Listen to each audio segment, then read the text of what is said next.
Robby, what's on your radar? Well, yesterday we reported that Jack Dorsey had resigned as CEO of Twitter, having served in various leadership roles at the company since its inception in 2007. "I've decided to leave Twitter because I believe the company is ready to move on from its founders," he explained in a statement. While Facebook has attracted significantly more attention in recent months due to widespread concerns that the site spreads hate and misinformation and is making teenagers depressed, Twitter is the preferred site of the media and political classes. The virtual bluebird's nest may have significantly fewer users than Facebook, we're talking 300 million versus 2 billion, but its importance to policymakers means that it plays a larger than merited role in political discussion. If a change in leadership leads to significant internal policy changes, this could actually have an outsized effect on the news media. Anyone who harbors concerns that social media sites have already grown too intolerant of dissenting opinions, too inclined to silence viewpoints that depart from liberal orthodoxy, should be worried about Dorsey leaving. That's because the long-serving CEO has occasionally articulated an ideological commitment to the principles of free speech. Of all the tech industry pioneers who have been hauled before Congress to answer absurd questions, he was by far the most hostile to the idea that the government should serve as the internet's speech police. Here's Representative Anna Eshoo, a Democrat from California, clashing with Dorsey's worldview at a congressional hearing last March. To Mr. Dorsey, as the chairwoman of the Health Subcommittee, I think that you need to eliminate all COVID misinformation and not label or reduce its spread, but remove it. I looked at a tweet this morning. Robert Kennedy Jr. Links the death of baseball legend Hank Aaron to the COVID vaccine, even though fact checkers debunked the story. The tweet has 9,000 retweets. Will you take this down, and why haven't you? And also, why haven't you banned the 12 accounts that are spewing its deadly COVID misinformation? This could cost lives.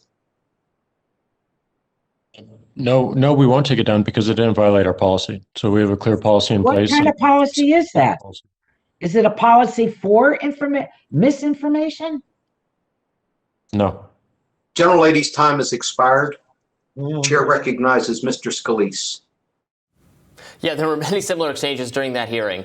Now, while Facebook CEO Mark Zuckerberg has come out in support of tweaking Section 230, a change that could give Congress more power over content moderation policies, Twitter has remained defiantly opposed to increased regulation. When I interviewed Lauren Culbertson, Twitter's head of U.S. public policy, for my book Tech Panic, she warned that chipping away at Section 230 could entrench incumbents and stifle innovation and competition. When activists sued Twitter, demanding that the site remove then-President Donald Trump's account, Twitter refused, citing Section 230. Trump may now be gone from Twitter, having finally behaved in a way that manifestly violated the site's policies, but without both the protections of Section 230 and Dorsey's support for free speech, the site might have acted much earlier and in much more heavy-handed fashion. Undoubtedly, there are many Democratic politicians and progressive media figures who wish that it had. Of course, if Dorsey's replacement is some kind of principled speech libertarian, maybe it would be an improvement. So let's take a look at the replacement. Twitter's board has unanimously approved Parag Agrawal, the company's current chief technical officer, as the new CEO. Agrawal's main project at Twitter has been Blue Sky, an initiative designed to create, quote, an open and decentralized standard for social media that would help better control abusive and misleading information on its platform.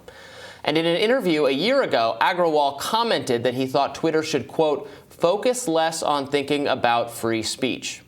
Our role is not to be bound by the First Amendment, but our role is to serve a healthy public conversation, and our moves are reflective of things that we believe lead to a healthier public conversation. The kinds of things that we do about this is focus less on thinking about free speech, but thinking about how the times have changed. Now, Agrawal is correct, of course, that Twitter is not bound by the First Amendment. The First Amendment only applies to government actors. As a private company, Twitter can make whatever moderation decisions it wants. But under Dorsey's leadership, Twitter has been a place for wide-ranging conversation on topics of political importance. Despite some undeniably questionable moderation decisions, Dorsey has resisted pressure from both Democratic and Republican lawmakers to bring the company more in line with their views. Whether Agrawal will do the same remains to be seen. But I'm concerned about what his policy will be after reading that interview. Now, yesterday on social media, in fact, on Twitter, Agrawal received plenty of criticism for something he had said, but that wasn't the thing people were focused on. No, conservatives dug up a 10-year-old tweet he had sent in which he quoted a line from a Daily Show segment. Here's the tweet. Quote, "If they are not going to make a distinction between Muslims and extremists, then why should I distinguish between white people and racists?" Again, he was quoting something that someone else had said. He wasn't endorsing calling all white people racist. He was pointing out a double standard. Double standards are indeed bad. We should neither treat all Muslims as terrorists nor all white people as racists. And by the way, aren't conservatives usually mad when people go digging up old tweets and quote them out of context to smear someone as odious? Isn't that the textbook definition of cancel culture? We should definitely scrutinize Agrawal for the views he expressed about Twitter's moderation and speech policies as recently as last year. That's fair game, and I would urge everyone on the right and the left who is concerned about him to focus on that, not some old, misleadingly cited tweet. Though I will admit, this incident does ironically highlight one of the main issues with Twitter, how it can be weaponized in service of cancel culture. We'll see if Agrawal has any ideas about fixing that. So this tripped up a lot of people on the right yesterday. It was funny because I saw both things on Twitter first. First, the quote from this interview from a year ago. We're like, yeah, this is not the view that I would want the new CEO of Twitter to take about what its speech policies would be. But then the thing that everyone was focused on was what his quote from that Daily Show segment, which I think the quote is fine. He is not saying you should treat all white people as racists. He's saying just as you would not do that, you should not treat all Muslim people as terrorists.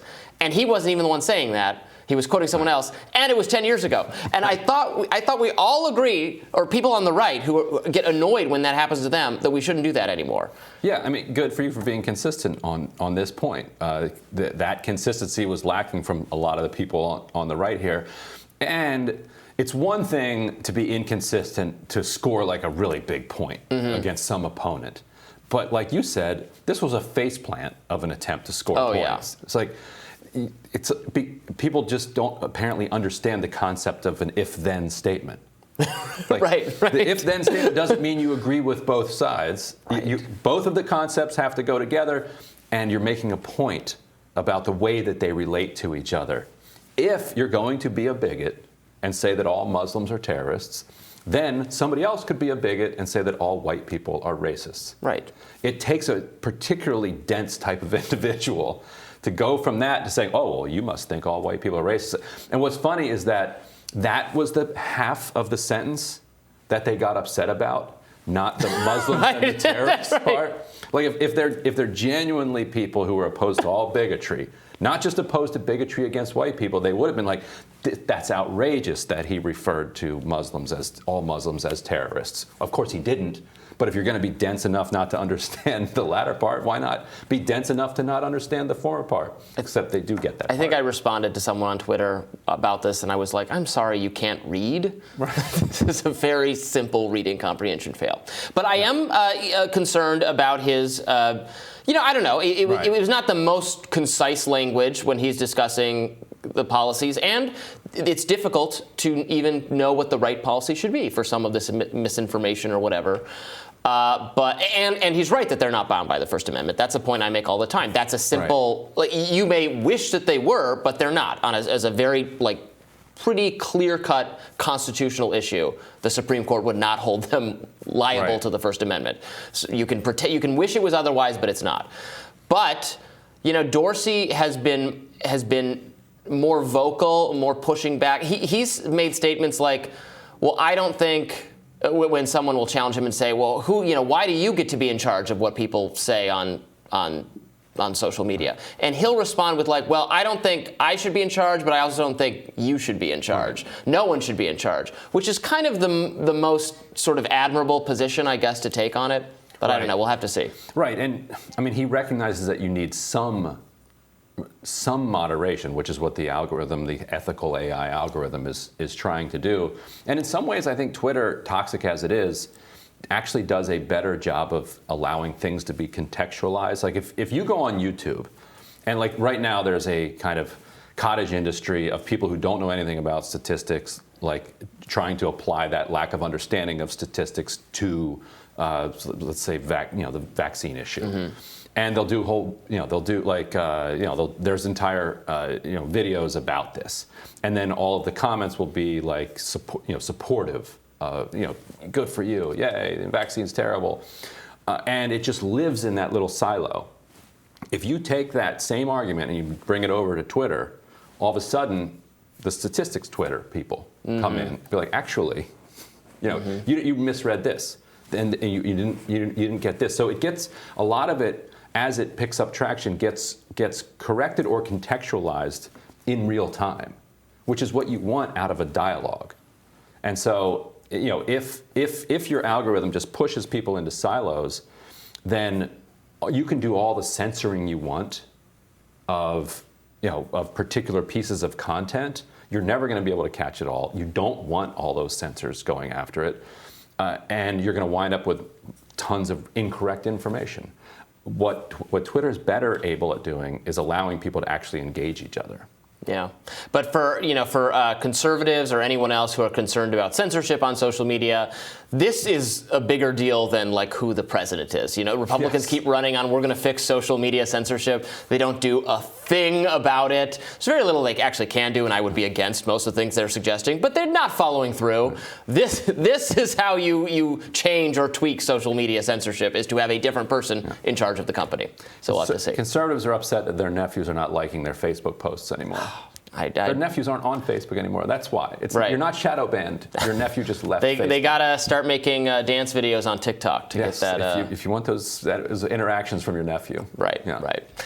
Team Rising joins us next. Stick around for that.